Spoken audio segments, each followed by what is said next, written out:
Thank you very much, and good early afternoon, I think. I didn't look at the watch. And being aware that maybe the hunger may be important factor of this moment, I will try to be short, but first my introduction. My name is Ladislav Miko, and I work presently as Deputy Director General of DG Santé, responsible for the food safety. But within the DG Santé, obviously the health is an important part of our work, and I am there since 2011, and before I was 7 years director in DG Environment, responsible for biodiversity. So I'm just saying that in order to indicate that if there is someone nearby in the Commission who is interested in joining these two elements together, certainly I would count myself on this community. And I'm saying that because I will now try actually to do something else, because just to tell you that I agree with everything would not be very helpful to the process, I would say. So I will try a little bit confront the last 45 minutes, how I heard it when I came, with my, let's say, practical experience of doing the things in the European Commission, in order just to show that sometimes it is difficult to implement good intentions because they are either misunderstood or they are in policy near to impossible or have problems, etc. So please don't take it as a critical thing, but it is a feedback which could help actually to think about how to do the things.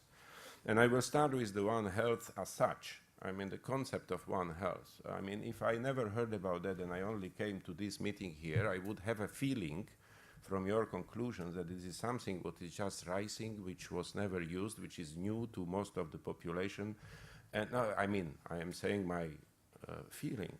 And we have to push it forward. And if I would confront that with, or even if it will be not that strictly said, if I would confront it with most of my people working in the animal health unit and in the health, they will tell you, we are actually set up as a DG more than 10 years ago on the principles of One Health. This is why the DG Santé exists, because that was based on One Health. It was taken from social side, the health part, and from the agri side, the food part, and we put it together, and veterinary part, because we wanted to implement One Health. So this principle is known and is there. Maybe it's too narrow or too strictly understood, but nevertheless it's there.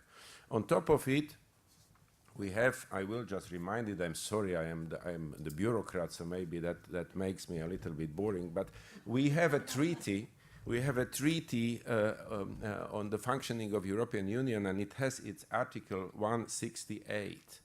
And that article says, high level of human health protection shall be ensured in the definition and implementation of all EU policies and actions. So please, if you want to find One Health concept, it's there explicitly. Now, how we are implementing that, that's the right question. It is not really seen in all EU policies and actions, or is it? We believe there is a lot of reserves in implementation. But I just wanted to say that the legal base is there, and it is maybe useful for all of you in arguing when you will be working with that concept, that we don't need to change legislation. We need to change probably the approach, or the level of implementation. The second thing which I would ask after, unfortunately, I mean, I would love to be with you all the time, but I couldn't. But I would ask if we speak about the One Health in more extensive understanding, as I understood was the case here, which is good, the question would be, if you look on the real practical policy making, what are the missing elements?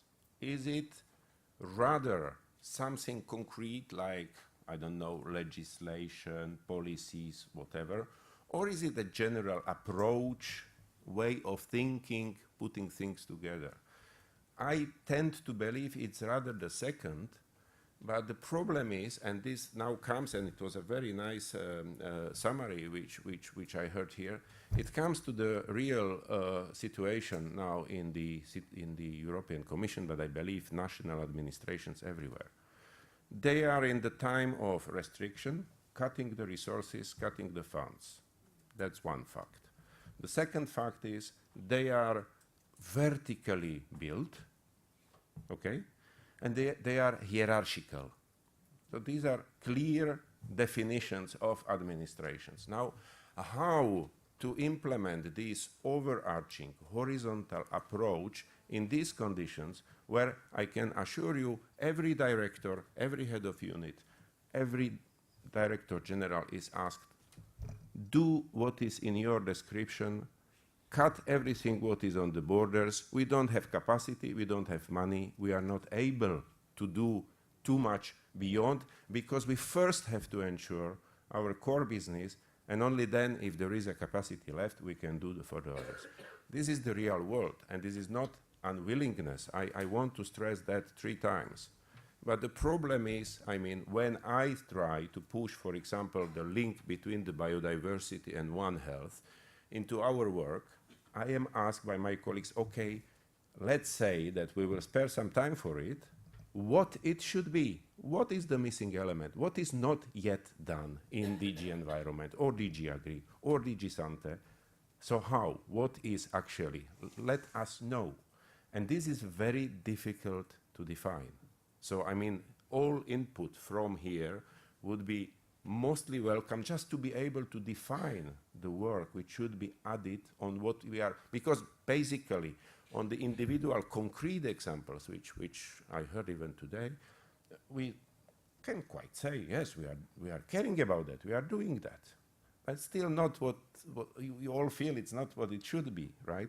So this is very important. I think that based on the fact that we have it in the legislation largely, at least in Europe, I don't think it is like that elsewhere. And it is also a good example in a way. But I think that it is not sufficient just to have a statement, it is a need. It should be a strong demand coming also from the bottom. So I would say that the policy will react to bottom-up pressures in these areas. If there is just, I excuse, but if it is just the experts asking for that, I don't think it is sufficient in the situation of the resources and the situation as we are, because it is one of many things which are important, need to be implemented, etc. And at the end, as a manager, you have to say, okay, I have 5 people. Am I going to tackle now the African swine fever in Lithuania, or I am going to develop the horizontal issues of the One Health? And I mean, you have immediate problem, you have to address it, and you have the responsibility. And the people should have a kind of, so the only possibility is to get resources based on the demand of the public. And that would help, I think, not only at the European level, obviously, at the national and local and regional levels as well. The second comment is about the social science. I cannot be more happy to hear that it is many social scientists here and they want to contribute. I was calling for that since I am in the Commission, 11 years, that we need more of social science in all biodiversity, health, veterinary, food, everywhere. But you put few questions here in the presentation of the results of your discussion, and you said, we need social platform to have a place where the things could be exchanged, developed, blah, blah. We need to develop strategy to make our point, and we need to be more visible and more proactive. All I sign, it's true, but I ask, what is the point you want to make? It is not just to say we need a tool, but we need to have a message. And I don't think this message is clear. This message is very blurred. It's not clear. I feel internally that without social science, we will not make a progress. I am convinced this is true. But at the same time, if I am asked about, okay, so what we are going to do, I have no answer. Yes, we will have answer. Okay, great. So I'm just telling that there is a openness to accept the input, but it's very difficult to define what we have to demand without actually matching message coming from the social science. So I think this is very, very important. I have few examples where I am using myself the social science as a need which we are not using sufficiently, which are maybe very, minor or close to the earth, but I will mention it. You were speaking about the relation of the veterinary and human medicine. And we speak about we should legislate that, the antimicrobials are used responsibly, blah, blah, blah.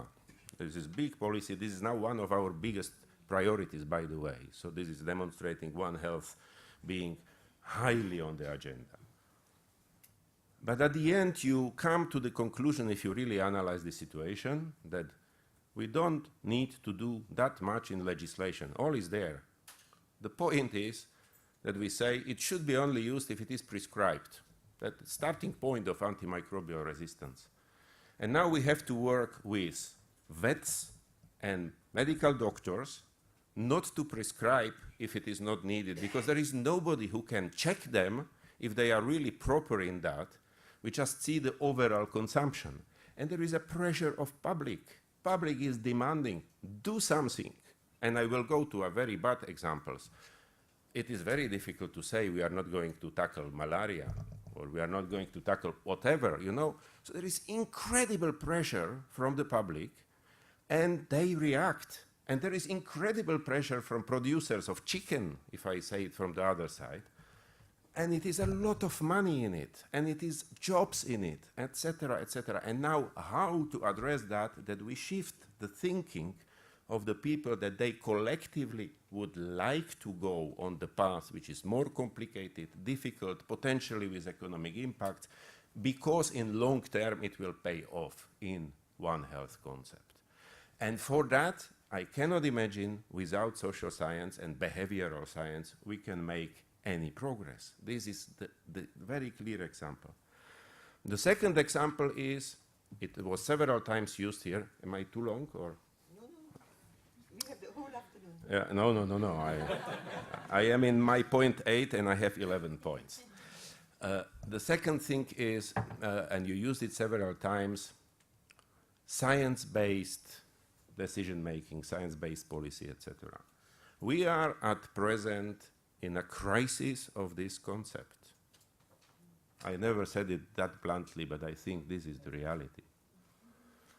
We have questioned almost every scientific result by different groups of public, and particularly in the time of the social media, the control of what is a real science behind and what is something different, tradition, whatever. I don't want to say it's wrong, but it's science and then it's something else. And when we try to bring the scientific assessment, it is mostly challenged as being too much in favor of industry, or too much in favor of that group, of too much of whatever. If you use the science on the other side for biodiversity, it is said this is because you want to push your green bloody ideas. So it is not polarized, it is not only one way. So how to get a support and acceptance of the solid science back to the public? That's my another question for the social science and behavioral science. I don't know where it comes from, but it's crucial. If we want to make a progress, it's crucial to do something with that phenomenon, which is undermining a lot of decisions. Because at the end, I live actually, you can imagine how fancy is my work with, all kind of endocrine disruptors, glyphosate, GMs, and you name it. And we have to collect the science, we have to come to the decision, and then we are accused that we are paid by Monsanto because we are proposing this or that. You have no escape. And there is a political pressure at the same time, which then doesn't actually allow to take fully into account what is the result of scientific assessment, because at the end, politicians are not going to take that risk. So, okay, so we should be honest, and we should find a way how to put these things together and not neglecting the feelings and worries and whatever of the people. I'm not saying we should just put them away. Not at all. But we should have a clear understanding This is the scientific recommendation. This is the societal feeling. This is the priority of whatever. Put it together and then to find the way. But not by purpose question the scientific results, because then we are really on very shaky ground. So I think this is very important. Finally, education capacity building. We have, the first which came to my mind was that in many One Health concepts we have trainings all over the world. Maybe some colleagues have heard about our scheme, which is called BTSF. It is called Better Training for Safer Food. We do it not only in Europe, but in all countries throughout the world. Whoever wants to export or be connected in the food-related issues to the European, because we found it's cheaper to export the knowledge, practice, approaches, etc., and to learn, to teach the people to know the let's say, techniques which avoid the problems, which are always health-related. So we pay for that in order to get less problems here in the Europe. It is very much worse to pay. So this is demonstrating how important this is. But it is in relatively narrow, because it is defined by the immediate need. Okay? It is not broader. Do we need something broader? I am not sure if we could have it. I am not allowed to spend the taxpayers' money for anything else than I was speaking about the narrowness of the silos. And it is not the wish, it is just regulation. But then, okay, I found a very interesting and inspiring what was said here about getting into schools with One Health concept and get it into very basic understanding of every single educated person, that this is something what should be there. But when I speak about, okay, this could be one of many important sentences in the basic or high school, but when we go to universities, can you tell me what is actually most important? Where we go with that concept? If there is anyone again, in the practice who is implementing the One Health concept, these are the absolvents of the medical schools, of the veterinary schools, or sometimes veterinary agriculture, and, if you wish, natural sciences, biology. It is somehow, maybe not ideally, but it's there. But I think this understanding of One Health is missing in economy. How many economists we have which will push economical case for One Health? It is always coming from that community which is dealing with One Health rather than from economists. Political sciences, the universities of administration, we don't have that. So the people have to learn it when they come to our office, that One Health is this and this and this, and we are now going to implement it. Too late in my personal perception. And I cannot avoid to mention a few words about the ecosystems. Sorry, this is not out of my role, but I am biologist still, and I think this is very important. The relation to ecosystems is, in my view, crucial element of that. But what we should, again, be honest, is what we actually expect. Because I know, and it is a lot of discussions with my friends, veterinarians, about the impacts of One Health approach to the ecosystems which we don't want to see. I will tell you one nice example, and this is the Spain and vultures and carcasses. Okay? We should take all the carcasses away because this is because of One Health, because humans could be infected. But the population of vultures is gone. So we had to find then the exemption. So now we let the carcasses in a special places on the small hills, fenced around. Nobody is allowed to go, just vultures to get some feed. Is that the ecosystem we want? I mean, I'm just asking you, this is the most prominent, but we have many examples like that. And my question is, are we aware about difference between consequences of One Health in terms of interventions to the ecosystems versus of the added value of well-functioning ecosystems which are functioning naturally for One Health? And this is very important, that polarity, what we are going to push, because otherwise we may be very, very surprised by the result of implementation of one health concept to the ecosystem functions. And my favorite issue, and this is the last sentence, where I see that as absolutely crucial, underestimated, where I would ask everyone to promote, but you may disagree, is actually the biodiversity and ecosystems related to the soil and soil functions. Forgotten area, we tend to pretend that everything is okay because we have ever higher yields every year in our fields. So what? But the reality is that depleting of the ecosystem properties and biodiversity there leads to unsustainable end, which will be not possible to repair in 1, 5, 10 or 20 years. And it will be a big global problem with growing population. And not to speak about the health issues, we are using more and more chemicals in order to replace the functions which were normally served by bacteria, fungi, microarthropods, etc. And then we are setting the limits in our food, so we are causing the problem first and then trying to solve the problem which we caused, and we are not trying to get this problem out. So I believe that the soil in the future, in the relation to health, this is the valid also for the pathogens, it's valid for many other things, is thing which needs much, much more attention within that concept. And with that I end. Thank you very much.